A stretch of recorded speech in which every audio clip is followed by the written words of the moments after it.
put that up. You know what I should do? I should pull up my show notes where I talk about the things. Hell yeah, you should. What the frick, man? If I don't, I will have to make up some shit. Gonna make that shit up. All right, here we go.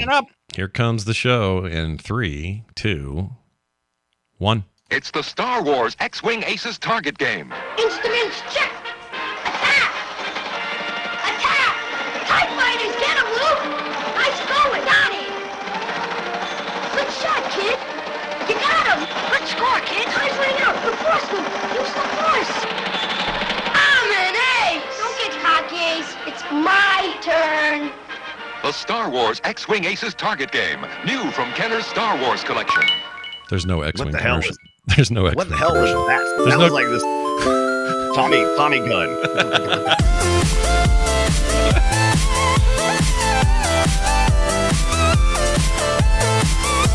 You're not wrong. It's kind of is a Tommy gun. The way this thing's set up is it looks like a regular gun. I felt like Pearl Harbor when Cuba Gooding was on the ship going. Oh yeah, I forgot he was in that. He's in that. Or maybe what's his face with the from Predator where he's like shaving his face. He breaks the razor and then he goes like yeah. There you go. That's the one. That's the one. It kind of looks like that. Not a single pew pew pew in that, and that disappoints me. I'll be honest with you. No, I'll tell you the same. Here's the problem. We're talking about X-Wing today, and I'm very excited about it. But there's not a single commercial out there for the original X-Wing launch. There's just nothing. It kind of it was more of a magazine push, right? It was more of hey, we got some floppy disk, and you should really play our game. Yeah, but, it was and I feel like PC people are the ones that really got the short shrift. Like you would see commercials for any major, especially Star Wars game on consoles, but I just didn't do it for PC players. It was just did we even? When I was heavy into PC gaming, did I even watch TV? Sure, I turned it on in the background, but I mean, was I really watching TV? Not really. Not really. Maybe they knew that was wasted money. I don't know. But I would like to welcome everybody to here, right here at Play Retro. We're going to talk about games. And welcome to it. I'm one of your hosts, Scott Johnson, and I hate the Empire as much as the other guy. But I have to say, the follow-up game made me like them a little bit more. Still, time to get our wings, preferably the X kind. And while we're at it, let's do a strafing run on that cruiser up there and see if we can't pop some Stormtrooper heads while we're at it. Ooh, I want to watch the rated R version of what you're playing. And I am your other host, Brian Dunaway, and I'm sick. And I think this R2 unit has a bad motivator. And man, can I relate. Now hold on to your droid butts. I'm about to buzz the high command ship, the flight tower, and rudely gesture one wet mouth Mon Calamari for acting fishy. Akbar! Insert Howie scream, which is the other one. You got the Wilhelm scream, but then you got the Howie scream where it sounds like the ship's. Oh, that. Yeah, is that what that's called? Yeah. I didn't know how to name it. Yeah, I didn't either until Tondagosa, the great community member that he is and retro gamer that he is. That guy knows his stuff, man. That dude knows his biz. Yeah, and I put a link in there too if you want to play the YouTube. Oh yeah, we'll totally play it. Hopefully we won't get a copyright strike on a Howie scream. I don't think they can. No, I don't think they can do that. Let's give it a shot here. All right, we're playing.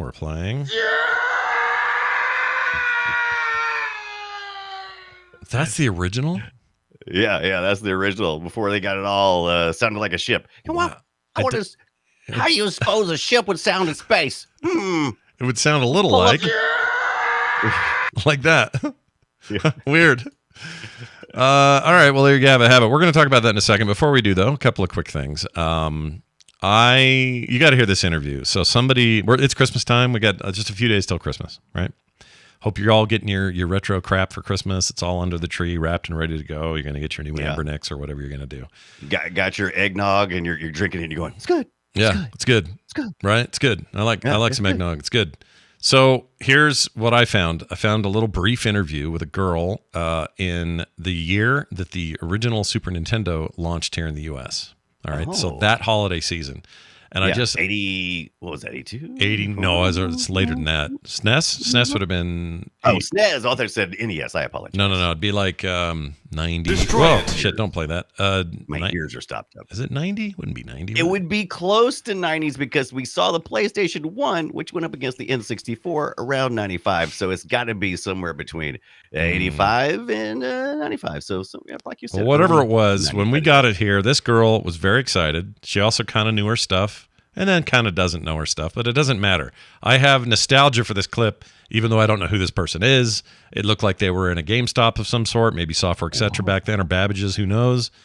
And here's what she said on that audio right here. Here you go.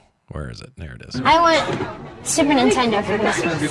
It's got better games and it's better than like the regular Nintendo, but it's made by the same people. And each year, I guess the same ones get better. That's what I want for Christmas. So that is, in your opinion?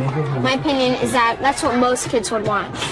It's now. But you're not most kids. Yeah, well, I'm not most kids, but I watch commercials and I see how kids react to the Super Nintendo commercials, and like you'll see like mobs coming up right here just to see this one system, Super Nintendo. She's pretty stoked about that device. This kid is way too smart. I hope she grew up to be working the video game industry, but in a good way where she has success and not eat up by the machine. Yeah, that'd be nice. Don't get eat up by the machine. We don't like that machine when it eats people up.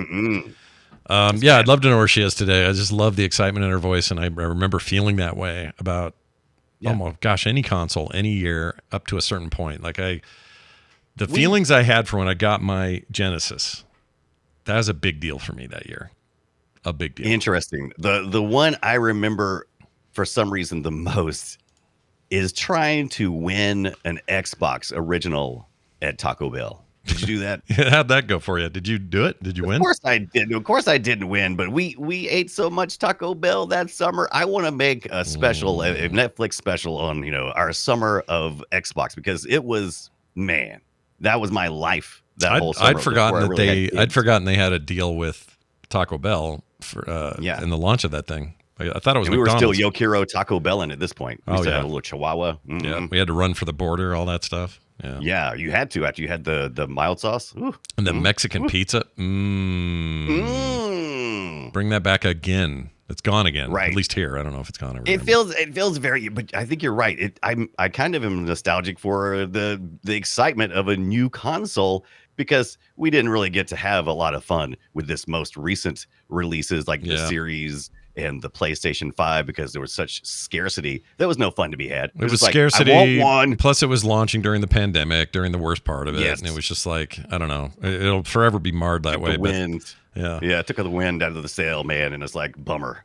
But part of it is if you're a kid, man, and there's something like imagine that when the Super NES came out, and let's say you were 12, you just lose your effing mind. Like, I'm going to lose my effing mind up here, mama. That sounds so good to just go to the store, see all those people crowded around talking. You could hear somebody in the background trying to convince somebody that something was cool. $300 ain't bad. I mean, I paid that much for my hairpiece. That's right. I don't know if he was bald or not. He might have been. I don't know. No, he sounded bald though. You know how people can sound bald. Yeah, you could definitely hear it in his voice. What did you? Now I know, other than you catching this horrible flu cold thing, you've also been busy with stuff. What have you been doing over there? And maybe I caught it from when I went to the thrift store. No, I'm just kidding. I love thrift stores. So anyway, wash your hands, people. So I was out in the wild at the thrift store, picked up a couple of cool things, but I saw in this big giant box. It was like this big giant box of stuff. And when I say giant box, I mean like, I don't know, 2 foot by 2 foot by about 4 foot in depth. And okay, 4 foot in depth. That's kind of high. I'm on drugs. So anyway, it's a big box. It's a big box. Let me tell you what's in it. Okay, about that. I'll tell you what's in it, then you'll know. Okay. SATEC flight system. Okay. And what is that? It's like a HOTAS kind of thing, right? It's like a HOTAS, but it's a lot bigger. You got a big yoke system for the flight emulation. Yep. You got like the throttles. You got like 3 levels of throttles there. You got the rudder pedals on the floor, so you can wee and do little things. And I was like, oh, this is perfect. We're playing X-Wing this week. I should get this. And they want $100 for it. And I will say, that's not a bad price. It's a good price. It's all right. It's not bad at all. No. But I kept seeing the size of that box and going, I'm going to play it. I'm going to play with it for about 5 minutes. Yeah, where are you going to keep it? And then where am I going to put it? It's going to be all in the way. It had all the stuff too, man. It had all the goodies along with it, and the mounting stuff where you can mount it on those, the little standalone things. I was like, oh, that'd be cool. But once again, there's the reason why I don't have arcade machines in my house is because I don't got no place for them. Yeah, same. So I went back almost every day this week, like some kind of weird retro collecting freak showing up every day. Oh, maybe I should get it. What do you think? I don't know. Maybe. Then they're like, well, we can show it to you for $75. I'm like, damn it, and so the point is, I once I got sick. Luckily, I got sick, and I never went back, and I never picked it up because that would have been a total nightmare. Where would I keep that at? I don't know. So anyway, I ran out instead, and I picked up. I was like, you know what? I can't leave here with nothing. So I didn't leave with nothing. Oh, so I got Star Trek companion disc. So a bunch of CD-ROMs. What does a companion disc do? Like music and stuff, or how they make the show? I think one of these, it has all the scripts from all the episodes. You can read the scripts. It's got all the trailers and a whopping, I don't know, 220 by 160. I mean, huge video files. Yeah, that's big. Huge. But I got a whole buttload. I got 10 of them for $10. I got interactive technical manual for the NC C1701D. I got the Star Trek Omnipedia. But yeah, that's great. I couldn't leave. Love it. Yeah. Can that run? What do you run that as now? Can you run that in Windows or what? How do those files work? It's a very interesting question, Scott, because what I did was I loaded these up, and Windows 11 would not use Explorer to let me go to the media files. Explorer shit. That's right. Because back then it would have been tied to the browser, man.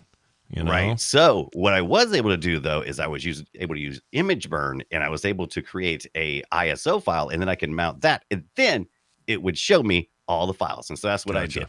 I've been doing all kinds of DOS simulation this past week, so it was pretty easy stepping back to loading up some files on this Star Trek crap. That's great. But man, that's great. All I got to say is this: I'm probably gonna be feeling better next week, and if I go back to the thrift store and that SATEC flight system is still there, I don't know. Tempted. What am I supposed to do? What am I supposed to do, Scott? What am I supposed to do, man? Yeah, and if you got the flu from that place, that flu is all over those handles and stuff. I don't think I got the flu from them because I had a coworker who came in and went, I wasn't feeling good all weekend, but I decided to come on in, and we're gonna work close together. Thanks, man. Stay home, dude. Freaking stay home. Dude. Yeah, don't come in. You're not like us where we have to get on mic and do our shit. Stay home. Yeah. But yeah, you see, he does the best he can. I don't know a situation. Maybe he's only got 5 sick hours and he can't do it. Could be. But now I know that I'm sick. I'm sick. You are sick, and I feel bad for you because I just got over this. I'm still sort of getting over it, but it's nice to know that the baton couldn't be handed to a nicer guy than you. Thanks. You're welcome. Well, sweet. You've had a busy week. I've had a busy week. It's time for us to dive in and talk about one of my favorite games of all time. Shall we play a game? We will indeed. The game is Star Wars X-Wing. I lean a little TIE Fighter because I kind of like playing bad guys. It's just a thing with me. Yeah. So, and don't worry, if you're listening to the sound of our voices and you're like, I wish I would talk about TIE Fighter, we will. Oh, it'll come up. We wanted to go this route first. It's the first one released in 1992. We're going to work through the whole series. Yeah, it's DOS Timber. Yeah, it's DOS Timber. Everybody celebrate with us, will you? It is a game that came out in 1994. I always think it's earlier than that. I don't know why. It's just it's according to which version you got. You can pick up all 3 versions, the 92 floppy disk. I think the 90, it's 93 for the floppy disk, the 5 floppy disk. Mm-hmm. Then the collector CD-ROM with all the expansions in 94. And then 98 is the collector series, which gets confusing because it's also a CD-ROM, but it uses Red Book audio. So, so you might have played one of these and you'll have zero nostalgia for the others because there's a lot of small changes and it's specifically what you're seeing visually and the audio. And so that could be really displacement. Yeah, it sort of just depends on what you had. I remember playing this game until my eyes bled many nights. Just really kept me up at night. I thought this was an amazing game, and I've always been a little bit flummoxed as to why they don't try and remake it. So I know Rogue Squadron, a relatively new EA helmed game, which was well received, also supported VR. That game is kind of a successor in a way, but it's not the same. Like what I'm looking for, I would be happy with a straight up remake, or I would be happy for them to return to the tone and kind of game that this was, the kind of mission structure, the support for the peripherals, like the kind you almost bought, that sort of stuff would be awesome. Although I never did play it that way; it was always just keyboard and mouse. But that's a lot of people played on keyboard and mouse, and I wanted the full experience, so I popped out my Wingman Oh, look at This you. is one of my deck. Look at you. It's a USB wingman. Yeah, I have one of those somewhere. Which is perfect because this is one of the ones you'd want to play with this game because it only needs 4 buttons. You can't map a lot to it. Right. Got a little throttle slide here. That works in the later versions, but not the earlier versions. There's some fixes, and there's a lot of community activity around this, including a mod DB, which we talked about on several shows we've done before, where people are making mods to reskin essentially these games and bring them modern and also allow you to play them in like a VR mode. Yeah, which I'm totally down with, by the way. Totally down with them doing that. I will play that stuff. You got no complaints from me. The original game used a very rudimentary geometry system that looked basically like a Super FX chip on a Nintendo a little bit, maybe a little more than that, but it was still, pretty basic. But to us, just entering that 3D phase that was right around the corner, this was the bomb. Yeah, this is one of the first polygonal flight games you would see out there. Most of the rest of them were done with sprites. Yep. So you can the good thing about this one is you can flip cameras. You can look at your ship in different ways. You can turn around and look at R2. Hey, R2 back there, what's going on? If you're flying the X-Wing, there's several ships you can fly. I had to, by the way, this is another one of those times in my life where I had to do a major upgrade to play it. I had to get a new CPU, new RAM, new all that. It wasn't cheap, and I didn't do it just for this, but this was a big motivator. I had 2 motivations. Oh, bad motivator drive, Scott. Yeah. My motivations were I was really into making my own Doom levels then around 94. Right. And I was super into that. And also I knew some stuff was coming on the horizon. Like, Quake had at least been talked about. And I knew if I didn't up my game and get into the Pentium generation, I was going to be screwed. So I did. But anyway, let's hear a little sound from the game. This is some X-Wing sounds from the original. And you'll hear a little bit of MIDI going on. So enjoy.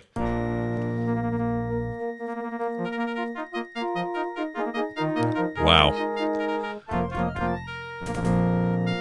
It's a little less epic, Sir, listen to this. High interceptors have located a rebel fleet orbiting the planet Torcana. Excellent.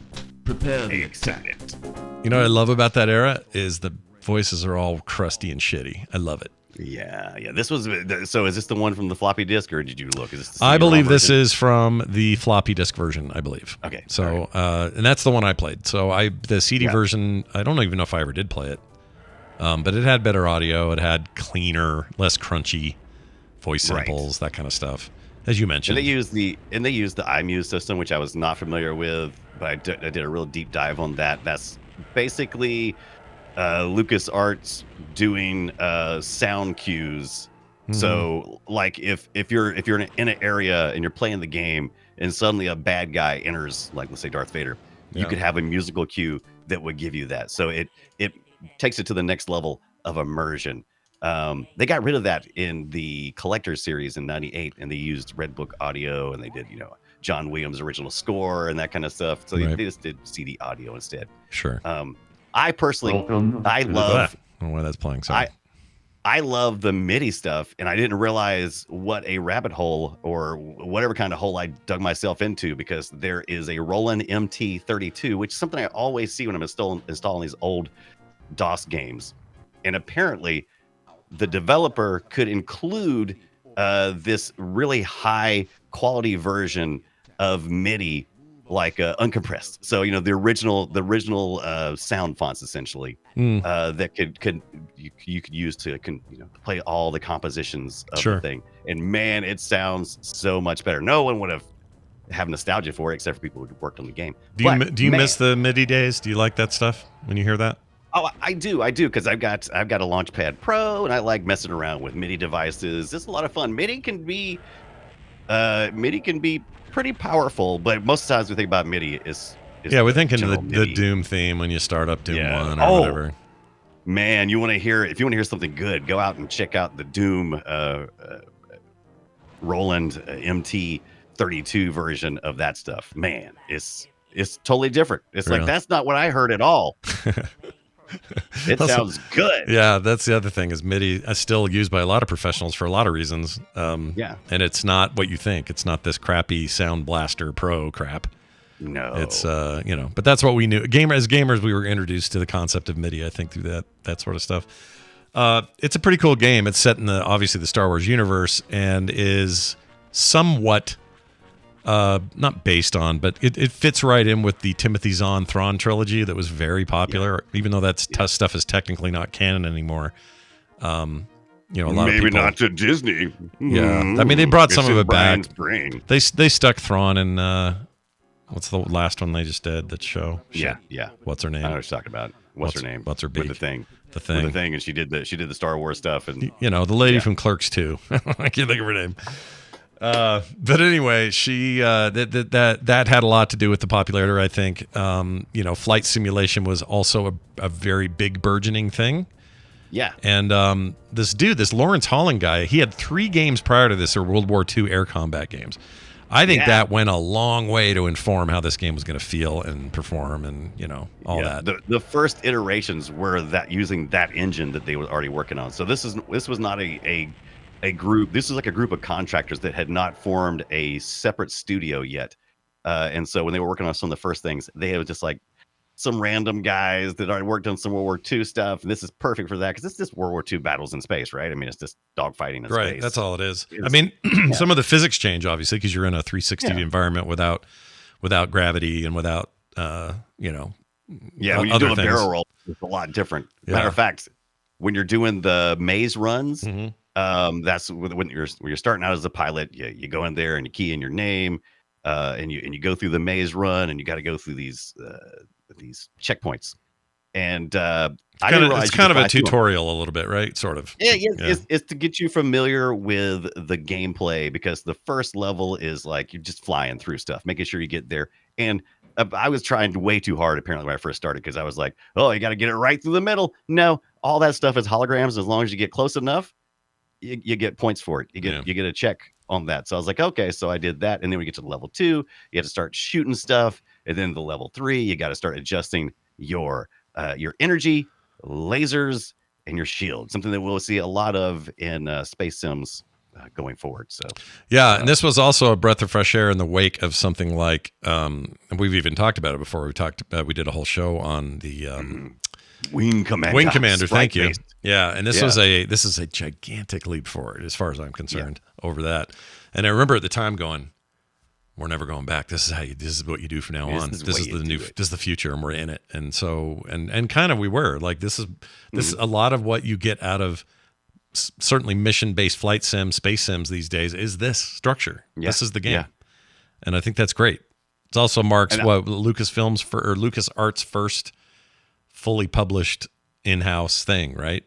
Right. Because Broderbund had the Star Wars licensing for games up until that point, and this was the first in-house sort of contract ways to do the Star Wars games. Right. Brought it home. Yeah, brought it back home, baby. Brought it in-house. Let George Lucas have what is his. That's right. And I'll be honest, I never had X-Wing. I had X-Wing versus TIE Fighter later on, but my friend had this one, and I would get bored. You get bored with it, would you? I'd play with it for a few minutes because he wouldn't let me play his save, right? Yeah. So you have to work your way up. So you have to go through all the maze tutorials, and I'm like, oh god. Yeah, those are fly through like 130 of these or 145 of these. I'm like, oh my god. It's a lot. It's like school a little bit. I'll give you that. Yeah. It feels like maybe there was a little too much of that. But also we're talking about an era where nobody was used to this kind of control yet. Like full 360 degrees out in space. You rotate any direction you want to. This isn't like on a plane. I mean, it kind of is. Like virtual space back then is not quite the same as the big polygonal swimming pool that is now. It's more complicated now, but still, like navigating in that space is not. I would imagine a lot of kids bumped into this and went, "Well, how come I'm not lightsabering with Darth Vader?" That's not what they want. But I was big into I think if you had have sold me on a land, some of the biggest things I loved about Star Wars, the first ones, was I loved the land speeder and I loved the X-Wing. I didn't have a lot of love for the lightsabers. It was cool to see, but man, I wanted to do the vehicles. And I was more of a ship guy too. I'll admit that. Yeah. In my case, it was snow speeders. So snow speeders, AT-ATs, ATSTs, and I think that was our first Star Wars game that we got that was a home console. Did the Atari 2600 was the NES, the one that had the Empire Strikes Back, and you get to fly around, release your cables, Hoth. Release the cables. Yeah, dude. What was the N64 game? Something of the Empire. What was that called? Super Star Wars Mayhem. No, it wasn't that. Speaking of Rogue, maybe it was a Rogue thing, like Rogue. Oh, that's right, Rogue. Yeah, Rogue Squadron, Leader? But whatever. Rogue's no, I don't remember. Oh, look at you, 32X man. I had that game and that 32. Well, not that very one, but I had that combo. Right. Yeah. This is if you're not looking on the screen, if you can't see this right now, basically it's me holding up a 32X for the Sega Genesis. And it is the one and only Sega Genesis game 32X that I have. It's the Star Wars arcade game. You could have played this in the arcade, but I think it was only in Japan. I'm not sure about that. Correct. It's not the one everyone thinks Star Wars Arcade is, that kind of Battlezone looking vector game, and it is. Which I played the crap out of. Same. It was awesome. I love that game. Every arcade I went to, if they had that, that's where I spent my time. Use the Force, Luke. Hearing Obi-Wan in his digitized voice. Yep. Oh. It was like that. Yeah. And we'll talk more about that game a little bit in terms of its inspiration. But this game on the 32X was not that. It was like a whole new take, and the arcade version of it was in Japan. Yeah. In America, this took away 32X. This took away a lot of the simulation part, a lot of the worried about getting your medals and all that kind of stuff. And more like it's an arcade game. It's like, okay, you want an arcade shooter? We want your quarters as quick as possible. We ain't got time for storytelling. Let's just get in here and fly and shoot. Yeah, which is a lot like here's the Star Wars arcade game, the one that I'm thinking, or the one that I have so much fondness for, which is kind of everything's green and made out of vectors. That's the original. Let's play a little of that just for fun. Red 5 standing by. Red 5 standing by.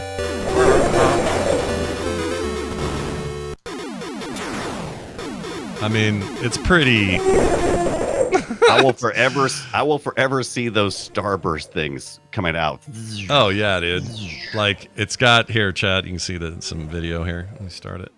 I don't know why it's not playing. Why isn't it playing? Luke, trust me, Luke.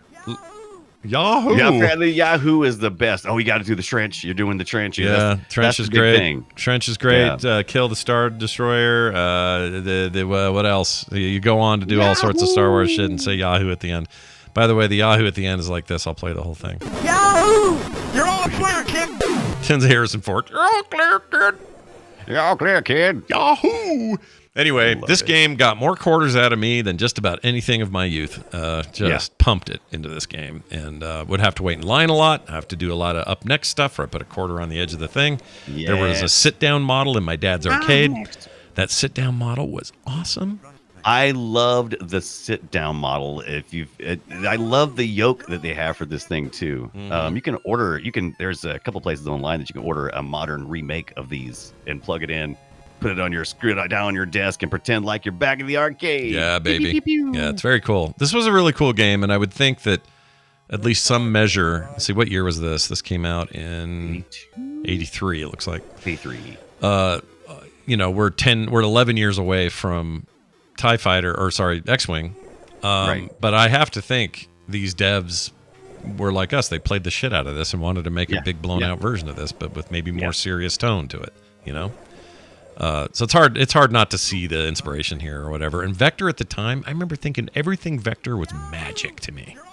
Vector was way cooler. If you've never seen Vector in real life, I mean, looking at it on screen, it's okay. But when you go to when you're in a real arcade and you see a Vector game, there's something magical about it. No, I mean, like Battlezone or even something like Tempest, which is a little less first person. Yeah. Those games made you feel like you were in the future. Am I in the future? Yeah. Yeah, because you were what you were doing is looking at the polygons without the texture mapping. That's really the difference. Yeah. And there was something about that was very Tron-ish. Tron had a lot of that look to it. We were all obsessed with frickin' Tron. Oh, I want to play. Yeah. I want to watch Tron right now, just talking about it. Yeah, the first X-Wing version that came out was only polygonals, like you said. It just had flat colors. It covered up all the things. Mm-hmm. Had a few sprites and things for the menu system. Yeah, but then in the second version, the second iteration, the CD-ROM in '94, they had garage shading.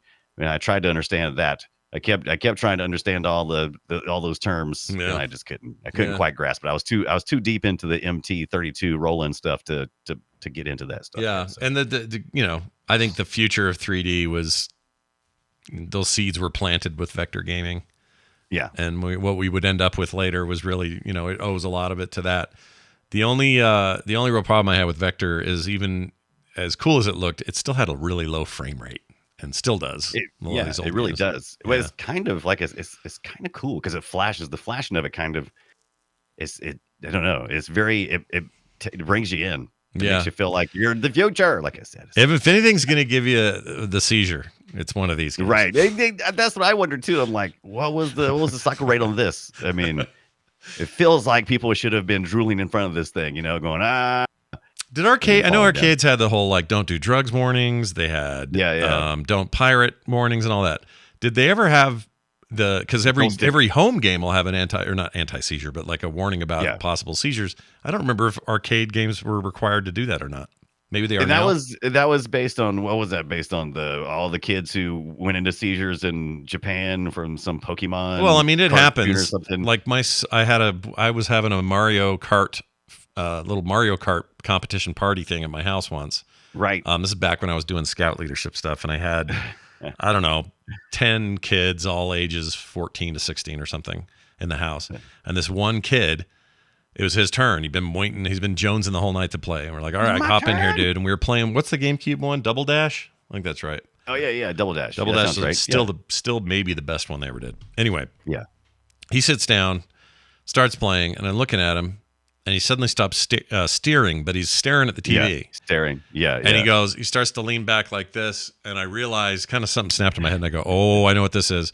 So I leap forward, grab him so he doesn't whack his head on the wood floor. Yeah. And pull my wallet out, put it in his mouth. Good thing too, because he chewed through my freaking wallet. Nice. He had a full-on somebody will be there. Grand mal seizure. It was bad. Oh my goodness. Yeah. I worked with a guy back when I was very young and in high school, and he was an older gentleman, but he was a fry cook, and he would be standing there, and all of a sudden he'd be holding the fryer, and all of a sudden he would just be off in space, and just he would just. I'm like, we've had to save him a couple of times. It's scary. Super scary. It's scary as hell. Yeah. Maybe fry cook is not your job. No. Maybe. No. Right. I was like, Well, in this case, so I'm holding on to him, trying to keep him still. I'm like, call 911. You do this, you do that. Everyone's running around, and good. He had no history of seizures, so this was new. And did you point at people that you used your Boy Scout training? Call 911. Oh, I'm good at it. I'm good at when emergencies strike. I kick in, dude. I do. I panic later, but not during. Oh yeah, I'm the same way. I'm the same way. I lock it down. It's like, okay, we got to take this stuff serious. And we got to do this. We got to do that. And then when it's over, then I kind of have a little breakdown. But anyway, we ran him to the hospital. I went with him. Went in the thing. I remember one of the weirdest things was because he wasn't breathing very well during it. He was trying to breathe all through his nose, and it was like making this horrible flapping sound. And that reminds me of Hey Kill. I'm sorry. It's all right. I'm sorry. I get it. You don't have to be sorry. Right. So we get there, and he's got these crazy pops all over his face, like not like zits, but like capillaries had burst everywhere. Oh my goodness. Yeah, it was so bad. And I remember telling his parents, I said, "Boy, I'm really sorry. He was just playing a game at my house," and they're like, "I knew video games would be the end of my boy. I knew it." He's okay now, though. I've talked to him recently. He's doing fine. And it was the only time it ever happened, but it was just a video game. So I think they do those warnings for real. Like that stuff happens to kids that have no history of it. I've never had one. My daughter did, but she also had a weird whole thing while she was going through puberty with seizures. And turns out they were not related to games, but games could trigger them. And so you just got to be careful. So there's a little PSA for everybody. The more you know. The more you know. Rainbow. I might even have a more you know clip. Hold on. More you know. Let's just see if I have it. Come on. Do I not have it? No, you don't. So we'll just pretend. We'll hold our hands up and we'll do the rainbow hand arc and go, the more you know. Oh, you know what? I found it. So now you do your hand thing and now I play it. Hold on. Wait, why? Okay, there it is. Oh, look at that. We've all learned a little something today. You know? And I feel good about that. Don't do drugs, everybody. Please don't. All right. Let's talk about good old games though. If you're playing along at home, Good Old Games and Steam both have all three of these. The original floppy version on DOSBox. They have the CD-ROM version, and they even have the 98 Special Collector Series, all for $3.50 right now. Good Old Games or Steam. I highly recommend it. Had a lot of fun. I would too. Still fun today. Still good. Even in its old crappy look. Doesn't matter. Holds up. Yeah. And I played. I showed you my old Wingman controller, and I've talked about the SafeTech controller, but there's just more reason for me not to get anything else. I've already got a Thrustmaster, right? I've got yeah. Sweet ass. How often have you used that prior to any of this? Did you use it much before any of this? I had to break this out of the closet. That's the kind of thing. This is the Xbox/PC version, so it's got an Xbox logo on it, and I had to do some.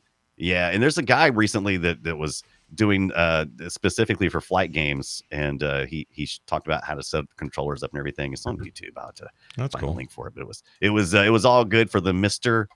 FPGA project, and it worked really well. I was very pleased. That's great. Real quick, for those who are wondering more about this 32X title, I got a little sound for that. Check this out. So you might say, wow, that's an improvement. Well, it is. It's got nice sound. Yeah. A little bit more digitized. It's a 32-bit system. It could technically do 32-bit audio, but not and quite. A really good way to get a copyright strike. Oh yeah, hell yeah, great way to do it. Or at least a copyright notification. I did. Yeah. Yes, a few people have. Anytime you do Star Wars shit, you're screwed. You may as well just delete the VODs. The visuals on this were interesting. They're not like mind blowing, but they're all right. And the arcadiness of this is fun. I owned this game, and I remember at the time buying it thinking, this is next level TIE fighters or X-Wing. That's what this is going to be. It's not really. It's kind of. But it is, because this used the TIE fighter engine, right? This used the same engine. Versus X-Wing. Yeah, use the same engine. So we get texture mapping here, so it takes us to the next level. This version's all right. It's okay. It's a little arcadey for my taste. A little on rails. Like it's the on rails part I don't love. And if you enjoyed the mouse stuff, guess what? You have to get a joystick. I think that's the only way you can play this particular version. I think you have to have a well, that or a pad. You could play it on pad. Yeah. What do you call it? If you're going to emulate it or whatever, you can do it on right, pad. Right. But it's all right. I mean, as 32X games went, I would probably put this in the top 12. Okay. So that's the 32X version. I'm sorry. I thought I was looking at the 98 collectors. No, it's your meth head freaking cold medicine is what that is right there. Yeah. This is a 32X game, and it's cool. It's worth checking out if you are a 32X aficionado. If you care not at all about that weird peripheral. Its brief lifetime and all that, maybe pass it. But if you like the 32X games like I do, I think you might enjoy it. Yeah, this is a really good 32X game to get as well. Yeah, it's hard to get actually. This is a hard one. So if you want to go pay for it and find it on eBay, good freaking luck. Good for you. All right, well there you have it. That is our look at the amazing X-Wing. We will get to TIE Fighter at one point, or X-Wing v TIE Fighter. I'm very excited about TIE Fighter because watching Luke and the different pilots, X-Wing, B-Wing, Y-Wings, all those in the movies, they're always turning dials. Right. But I felt like Darth Vader did it way more in his TIE Fighter. So he was like, "Rrr." So I'm assuming there's going to be a lot more management of my energy laser shield. You gotta keep them at a certain level so they'll recharge without sucking up your speed. There's a lot of things. This game goes a lot deeper than you think. Yeah, it does. That's why I like it. I like it because it brought some depth to the table. It made kids bored, but the adults loved it. Yes, and early on, I didn't know this. In the first iteration on the floppy disk, you could. I didn't know this. My friend had it. He had the floppy disk version. You can save those as a profile, and then when you go on some tours, you can actually have that save play and influence the AI and how that person plays as a wingman. So you can actually take them along as a wingman. So you'll be my wingman anytime is what you're saying. Absolutely. I'll be your wingman. Excellent. Here's the weirdest sound effect in the game though. I thought this was odd. Spawn. It's a weird thing to just have in your Star Wars. It's weird that Spawn just shows up in our early DOS games. It's weird. Was that MIDI? That was that's definitely not MIDI. I don't know what the hell they did with Spawn. They made the worst sound ever. People don't remember there used to be two processors for stuff. There was MIDI music processor, and then there was special sound effects that were played sometimes on a different chip on the same Sound Blaster card or ad lib. That way you'd get this, and then you could also have no, not that. Let's get scratching. No, no, I can't find it. Why do they? Whatever. But thank you for taking us through your library of sound clips. Whatever you need, Merry Christmas. I do like that one. All right, let us play a game here. Destroy it. We're going to play a game, and we've amended the rules a little bit, folks. Yeah, and I don't know if let me make sure I put the new. I think we're missing your genres all, but the rest of it's there. Okay. I think. All right. I meant to tell you that earlier, but I forgot. Yeah. Anyway, I had this idea that, as we go through these games for Guess Our Game, we are kind of running out of ones that are immediately going to be not easy, but easier to recognize. And just having a year and a platform, it was starting to feel like, well, that's just not enough. We're ever going to win this, unless we do something obvious. And so to help with, as the games get more complicated and more obscure, we're going to give additional information. So instead of initially just saying platform and year, we'll give you those two things plus genre or genres. It may be a mix of things. And the publisher. And the reason I didn't do developer, even though sometimes they're the same, is this just makes it a little more nebulous, but also gives you a nugget of info. All right. Nuggets. So sometimes, you'll have Sega developed it and Sega published it. That's fine. We can say that. But sometimes it's Sega is publishing it for another developer, and that won't give anything away. Anyway, so this feels Brian, like one of those things where it's like we've explained the rules enough. Let's play along, and then you'll see what we mean. Yeah, I think people will get it. If they don't get it, then maybe they're dumb. I don't know. Oh my goodness, that's terrible. Why would I say that? Why would I do that? You're right. All right, Brian, I'm going to tell you my info. This is the 32X. We're keeping it on the last thing we talked about. Sega 32X. It was the year of 1994, same year as this. Okay. The genres are science fiction / fighting game. Okay, so I guess I should say a sci-fi themed fighting game. How about that? Right. And the publisher is Almanac Corporation.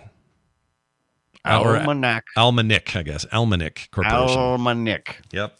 Probably never heard of them. I hadn't either. That's who published it.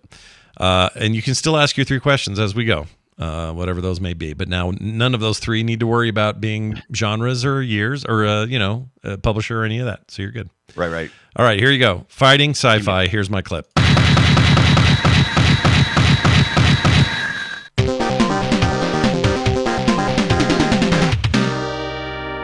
Here's a little intro for you.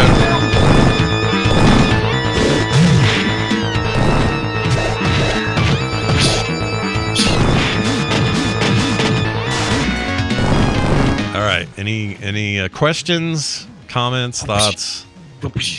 Is this a challenge to the death? Yes, it is. Great way of putting it. Yeah, so it's one of those games. It's like I would even call it. I would even say Mortal Kombat like in the sense that killing your opponent at the end is kind of a goal. So, Okay. I don't know who the hell I'm gonna 32X. I didn't have a lot of 32X games, so this is gonna be a tough one. I owned this one, but it's still obscure. Although a lot of retro, they go to a lot of sites and blogs and stuff. It's always in people's top 10s. People like it. Yeah. So. I'm kind of tempted to bring out my Sega Genesis Mini 2 that had a whole bunch of 32X games on it and see if it's on there. Yeah. I bet it is. Let's see. Is this a Star Wars game? No, it is not Star Wars related at all. Okay. It's 100% a new IP, and when I say new IP, I don't want to give you the impression that it's like had a bunch of sequels because it didn't. They only made one. Okay, so I made one. All right. This is Space Mutants Go to Hell. Let's find out if that is correct. Is it? Hold on. Is it? No, it is not. Oh. The correct answer. Oh, it should have been. That's what it should have been. The correct answer is Cosmic Carnage. Cosmic Carnage. This was a weird one-off game. Came out in 94 as a fighting game, like I mentioned. It was in conjunction with ALU and published in the States by Sega, but in Japan and other places with this Almanac place. Right. This is not the Spider-Man Carnage, though, right? No, that's yeah, exactly. Not the villain from Spider-Man. Right. Exclusively as a 32X add-on game. There was no other place this showed up. It was set in an uncharted star system. The game follows 8 fighters from 2 factions in a struggle for survival. Its gameplay consists of one-on-one fights with a main 6-button configuration based on the 6-button controller, featuring special moves and finisher techniques as well as 2 playable modes. The title garnered mostly positive reviews, although at the time there was a fair amount of negativity as well. I think it's a really weird game and looks weird and is weird. And Some and that's people, one of my favorites. Yeah, weird is good. It's so 90s, dude. This thing is bleeding 90s. I can see it. It looks like it's the cover art looks like a comic book. It looks like yeah, great way of describing that. There it is, Chad. You can see it. Cosmic Carnage, a little obscure, but I thought I'd try. There it is.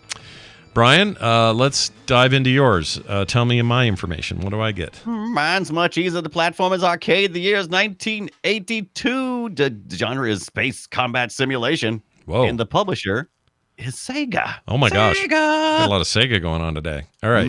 Let's see what we got.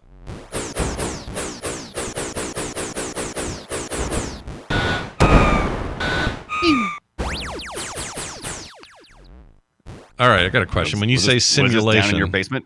It might have been, but when you say simulation, are we talking about first-person view, sort of pseudo 3D world, whether it's in sprites or not? But is it like that? Or are we talking like a top-down little ship type thing? It's more, I think, more top down. Let me double check to make sure that I got the right thing.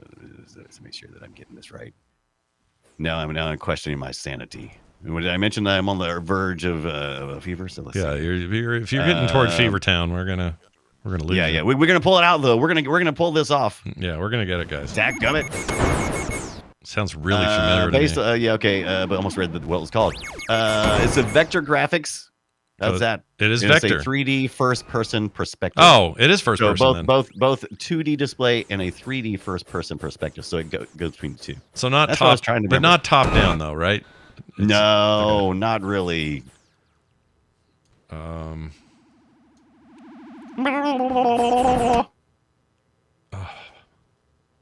sector 1.2. Oh. Yeah, there you go. I tried to make mine All easy. right, second question. Is this a Star Trek based thing? Could be some Star Trek. You may have heard a pointy-eared Vulcan there. Yeah. It's pretty good. It's pretty good. What do I have for? I got one more question, right?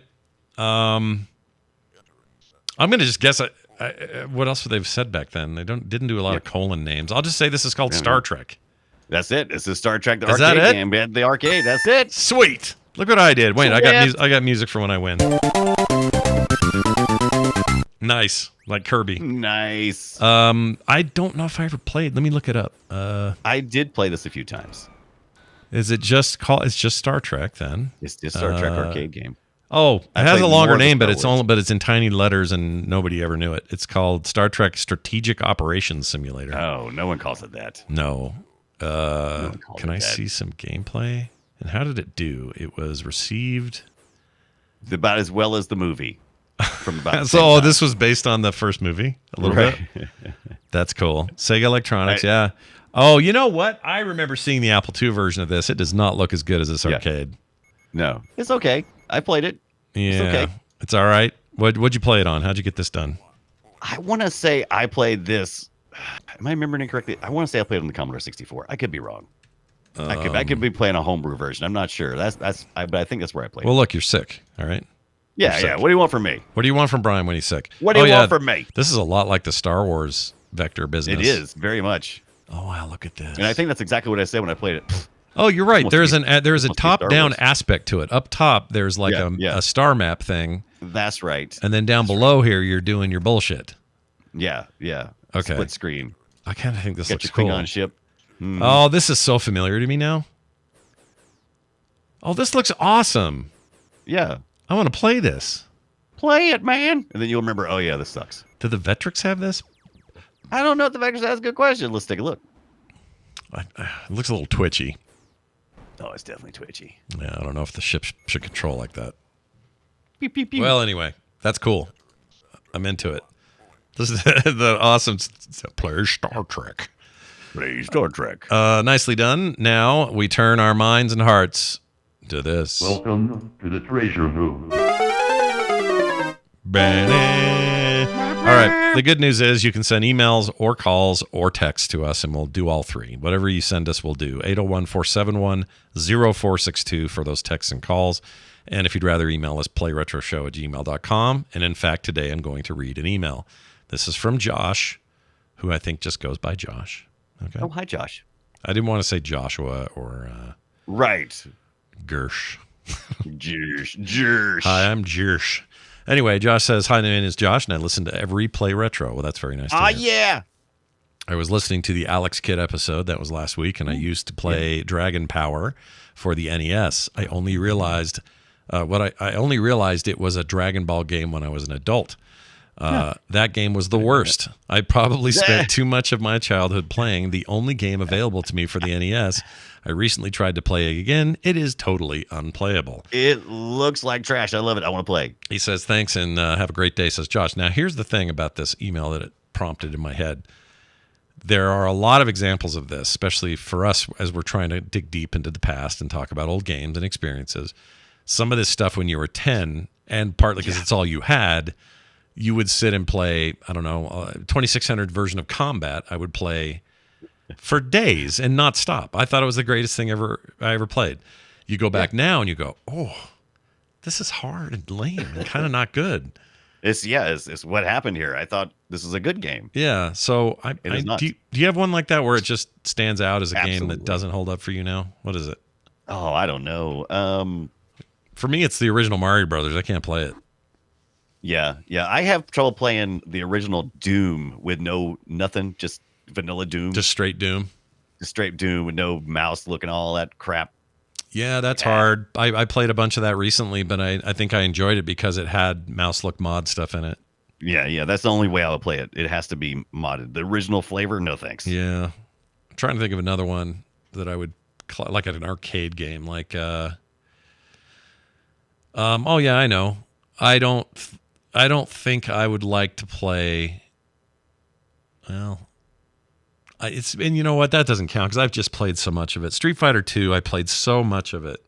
Oh yeah, that I ran out of steam on that eventually. And so to play it now would be difficult for me. I've already done this. But I didn't play a lot of the alpha games. Right. And so I would enjoy those right now. Even the 2D stuff. It's not. I think that's just because I overplayed it. So that doesn't really count. That happens. Yeah, I don't know. I'd be curious what people out there say. What are your games that you just cannot return to, but you have nothing but love for the time you played it? You know? Yeah, because I love that stuff. Question. Yeah, I love that think stuff. about that some more. Yeah, that'd be a fun little topic. So send in your emails and your calls and let us know yours on that list. Our next discussion is going to be Fallout 1, 2, and Tactics. Oh, yes. 1, 2, and Tactics back before you really got into the first person, more like the top down kind of thing. Yeah. I mean, well, back in the day, it was all, 1 and 2 were and Tactics were third, or what do you call it? Isometric games. And isometric. Yeah. There you go. They established the tone and what we would get eventually with what we have now as these Fallout games. But those originals have a really soft spot place for me. Yeah. They're a little bit like the original XCOM for me, though. They're hard to go back and play now. Yeah, we're going to see. They're really important to what would come later. And even though there's a bit of maybe we can talk about this, but there's a little bit of a King of the Hill fight over who is first, these guys or was it Wasteland? Wasteland, yeah. Is that it? What's the other one? Oh no, Jagged Alliance. I might be thinking of. Very similar games tonally. Their setting, turn-based, all that. But, Fallout 1 and 2 need their time. All right? They need it. So we're doing it. Here. That's next week. That's 101, Brian. 101. 101. How binary. Yeah, how binary of us. And also, it's like a class in college. You got to get it to pass. Yeah. So we're going to do Fallout 101 next week, which should be a blast. Stick around for that. Also, a quick shout-out to some new patrons this week. And I don't know if you're related to one of these people or not. Okay. But our top new 3 patrons are Wabbit Magic. We know him big time in the community. I love Wabbit. Yes. Love that guy. Terry Dunaway. Any relation? That's my dad. Is it really? Yeah, that's my dad. Well, it could be. I mean, there's multiple Terry Dunaways, but that is my dad's name. That seems too coincidental. I'll bet your dad's just supporting you on your show. I think that's what's going on. He might have. That's great. And Wabbit Magic, great community member. Love Wabbit. Welcome Terry Dunaway, Wabbit Magic, and Anthony Garcia to the show. Oh yes, we know Anthony too. Yeah, we know all these people. I wonder if he wants us to call him Tony. If you do, let us know. Tony. Anyway, you guys are awesome, and you are a part of the family now. That means no commercials ever. You get pre-show content every week. We did some today, so you'll be hearing that, and other monthly cool benefits. Go check it out. That's patreon.com/playretro. Play something retro. Play something retro. Frogpants.com/playretro is our website. You'll find everything else there. Brian, is there anything you'd like to say to the fine folks before we get out of here? Because you're so sick. Yeah, absolutely. Teledoc, answer your phone. Answer your phone. I'm sick. Answer your phone, Teledoc. Is that a service you can use? Is that a thing? Yeah, and does it work? Can they determine what you've got and they can get you a prescription and all that shit? Well, yeah, like it's low level stuff. It's like, oh, you sound like you're sick. Here's some Theraflu. Because, it's like, it's not high level, prescription stuff, but they can talk to you over the phone and go, oh, yeah, you sound like you need some Theraflu. You sound like ass, they say right there on the phone. You sound like, oh my God, you sound like ass. You sound like such ass. You should take some Theraflu. You ass. All right, well, that'll do it for us. Thank you all for listening. Please, between now and the end of the next week when we meet again, which will be, wait a minute, let me think about that. No, it'll be just prior to the new year and just after Christmas. So go have a merry, wonderful Christmas. Enjoy the hell out of yourselves. I hope you get a bunch of retro shit so that you can play something retro. And don't take no crap from Santa. And we'll see you next time.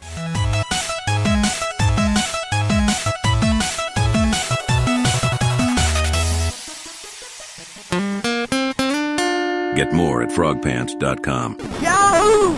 You're all clear, kid.